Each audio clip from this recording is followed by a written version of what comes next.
So what I will do with a portion of time here is tell you about 6 episodes in his career that I think illustrate things about his character and that nicely connect with the theme of this week, which is heroism. Episode number 5, Nuremberg. This is a story you know well, and I'll summarize briefly. The war is winding down in the spring of 1945 in Europe, and the question in many circles is what to do with the Nazi leaders upon Allied victory. At that time, the question really included Hitler. What to do with Hitler? There are 3 options that were in play and being debated. One was to capture and execute. This was supported to varying degrees by the big 3. Stalin and Churchill, in fact, were enthusiastic about it. And FDR at Yalta didn't disagree too much, although he sort of turned the conversation away from lining up and shooting X numbers of people. If that's the path the victors take with regard to the losers, then you get into the question of definition. Who do you line up and shoot? When that had been discussed at Tehran, the conference before Yalta, Stalin had proposed to shoot 50,000 Germans.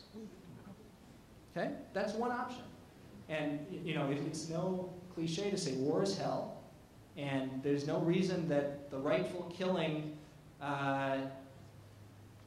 stops at any particular moment. The victor decides when to stop killing, even rightful killing in a war context. And this option really is a war option, in my view.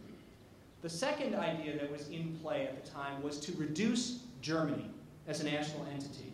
The proponent of this was Henry Morgenthau, the Secretary of the Treasury. He said, destroy its industrial base, leave it as a nation of agricultural peasants, and impose an Allied occupation government. In other words, don't worry about a criminal process or executing people, just have them all living in horrible hovels. And, you know, I don't know if it would be true even up at the level of Hitler, but one day you're a great officer in the Third Reich, the next day you're starving on some little farm. And that's what the condition should be. That's what victory should be as it's imposed on the German people. The third proposal is some kind of war crime prosecution.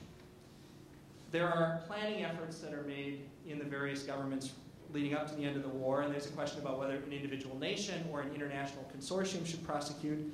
The lesson of Versailles in World War I was acrid in everyone's mouth. There had been a brief and totally failing effort to do a prosecution following World War I. And Jackson, as a justice, is watching this debate, and on his own, not really campaigning for anything, decides to enter it by delivering a very powerful speech in April 1945, indeed April 13th, the day after Roosevelt's death.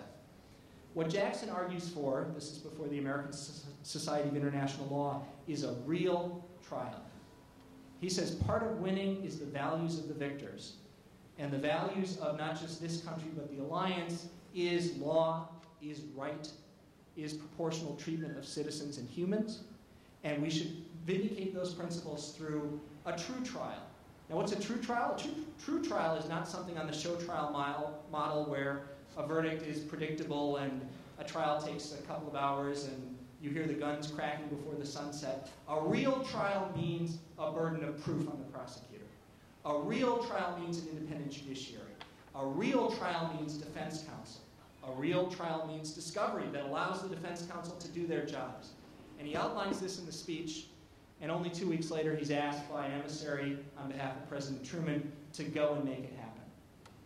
What he does first is go to London, and in an amazing feat of diplomatic work over the summer of 1945, negotiates the structure that brings the 4 disparate legal systems together: Britain, France, Soviet Union, United States, and defines the code of crimes that will be used to evaluate and indict and prosecute.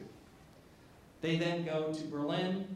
Indictments are returned. 22 principal Nazi leaders: Hermann Goering, Joachim von Ribbentrop, Rudolf Hess, Admiral Karl Dönitz, Julius Streicher, the disseminator of viciously anti-Semitic propaganda, etc., are the defendants. And the trial begins in November 1945. Jackson is there in a context that, frankly, in some ways must have reminded him of the Mellon case, right?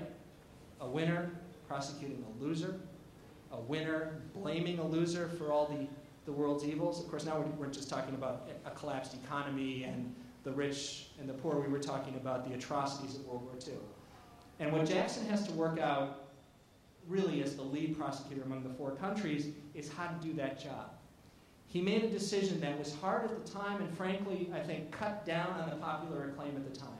He decided, once the investigative phase had found that this kind of evidence existed, to prosecute the case on the basis of captured Nazi documents.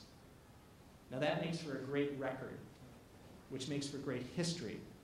It does not make for good newsreel footage, and it does not make for exciting trial headlines in the next day's papers.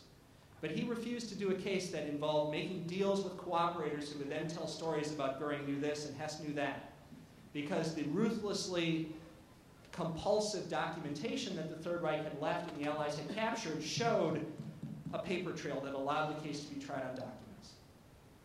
Now, what did he find and what did that prove? Well, that is the record of the Holocaust.